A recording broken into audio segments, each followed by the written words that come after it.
Hey guys, what's up? Jaspas here, and welcome to today's vlog. I don't have much time to talk to you guys today because today, this is what I did.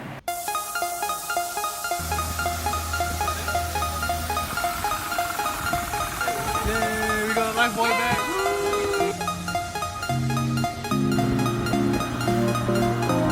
That's right, I learned how to navigate a boat. For Card Week, I decided to tackle a topic that beginners seem to be most interested in, and that is trainer decks. You know those plastic squares that people are trying to market to the younger, newer cardists in the community? Let's talk a moment about that. Firstly, there seems to be a misconception that if you use one of those, your skill level is gonna increase crazily and exponentially, and then soon you'll be the new famous big name in cardistry. That is not the case. While there are people that claim that trainer packets are helping them improve their cardistry, from my personal experience, they do absolutely nothing of that sort. Some people claim that it helps them be more creative, and that might be true to a very minuscule degree. The reason it helps you be more creative is because you think it's fun, therefore you're more willing to experiment with more things, more willing to spend more time on it. But if you spend the same amount of time on normal playing cards, chances are you can come up with more different things. Don't expect it to suddenly boost your creativity and make you the new cardistry move churning machine, because that's not gonna happen. But there are two main reasons that you should try trainer decks, especially if these two reasons apply to you.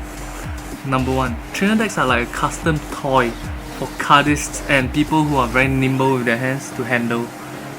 Don't think of them as playing cards, but think of them as a kind of toy specifically for cardists. You can explore new movements that can be only done using trainer decks. That might be fun, and there's absolutely nothing wrong with that. I would think of it sort of like a stunt bicycle BMXer, extreme sports stunt bicyclist trying to do moves on a tricycle. It's a completely different thing, and I'm pretty sure that the BMXers wouldn't think of the special interesting moves that they come up with tricycles to be part of their main extreme BMXing tricks. Similarly, cardistry is cardistry, and trainer deck moves, like moves that can only be done with trainer decks, should be considered completely different things. The second main benefit is that when you drop cards, it takes a while to pick them up, especially so when there's a crowd behind you and everyone's walking in the same direction. If you drop cards in that situation, it's really difficult to pick up cards. But if you have if you have a 4-packet trainer deck, then it's really easy. You just bend down, pick up 4 items, and then immediately you can continue on your way, continue playing with your trainer. So that is a benefit that I find really applicable to young cardists that just start out with cardistry. So with all of that said and done, let's talk about building a trainer deck. There are 3 main types of trainer decks. One is the acrylic type many manufacturers are making right now, and I don't like them for reasons I'll talk about later. The second type is Chase Duncan's squids, and I like those. I'll talk about them in a while. And the third type is the homemade type. With regards to plastic trainers, the main problem I have experienced with plastic trainers is that the surface is completely flat, and when 2 packets touch together perfectly, it forms a vacuum between the 2 packets.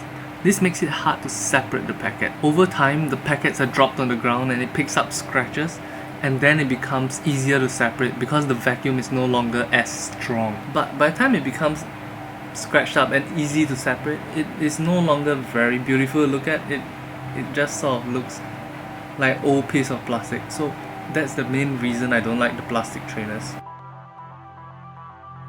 On the other hand, Chase Duncan's squids, which are basically a resin styled version of trainers, are not absolutely perfect on the surface, and because of that, there's a lot of gaps, and it makes it easy to separate the packets. Resin is also an interesting material because it is hard, but it is not as unbending as plastic. It has a varying amount of bend depending on the way it was produced.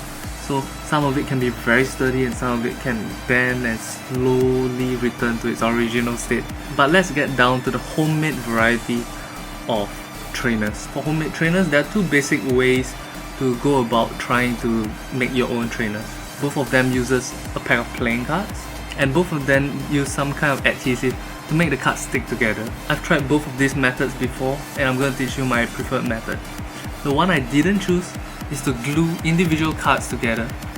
So like, take two cards, apply glue across here and here, then you stick them together and match them up. And then you rinse, wash, repeat for 13 card stacks. The reason I don't like this method is because when you do the cards individually one after another on top of each other, the cards may pick up some of the moisture from the glue and then they start to expand at different amounts, and then your packets are no longer completely squared, they sort of become like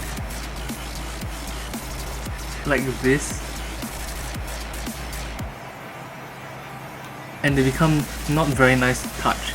So we're not going to use that method. Instead, we're going to use the Scotch tape method. So if you want to make a pair of trainers for yourself and have some fun, go grab a pack of cards and some tape.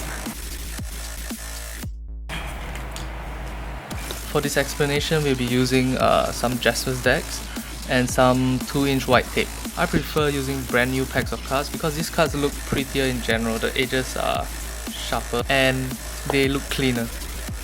But you can use an old deck if you would like. Decide on which cards are on the surface of your trainer packs. In this case, I took out the gaff cards from 4 decks of Jaspas decks and removed them as such. 4 of these for the faces and 4 of these for the backs. You can use your favorite card, maybe the 4 of hearts, 4 of diamonds, 4 of spades, whatever. Instead of using a full deck of cards, you have to compensate for the thickness of the Scotch tape. My rough estimate is that you can remove somewhere between 2 cards to 4 cards. I prefer removing 4 because I want my 4 packets of playing cards to be of the exact same thickness. So I take 4 cards out, set them aside, and now I'm adding these 8 cards in. So I'm going to remove another 8 more cards. 4, 5, 6, 7, 8. So now my deck has 48 cards worth of thickness. Using tape, I will increase the thickness to about what a normal 52 card deck is.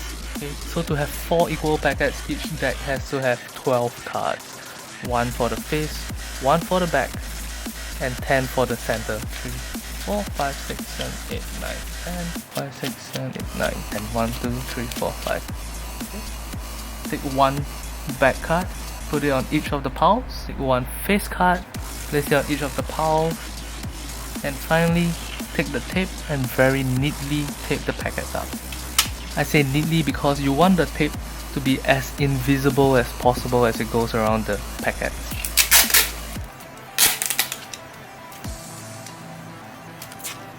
Stick the tape to a single card first, then take that card, add it to the rest of the pack, make sure the deck is squared.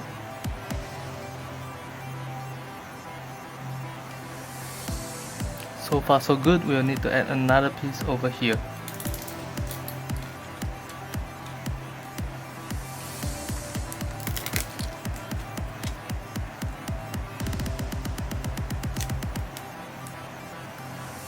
Now you will notice that I didn't tape the cards this direction.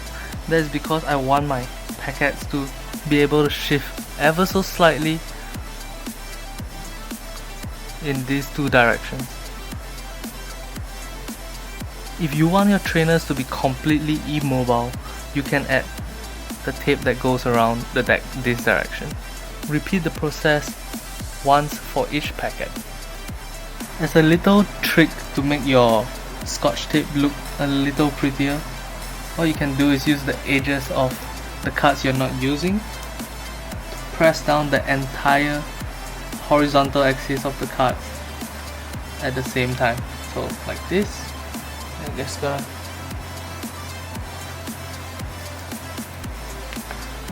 go there and just rotate the corners down, just like that. And just like that, you have a 4 packet trainer that is low cost, easy to make, and you can just keep making more as long as you have playing cards.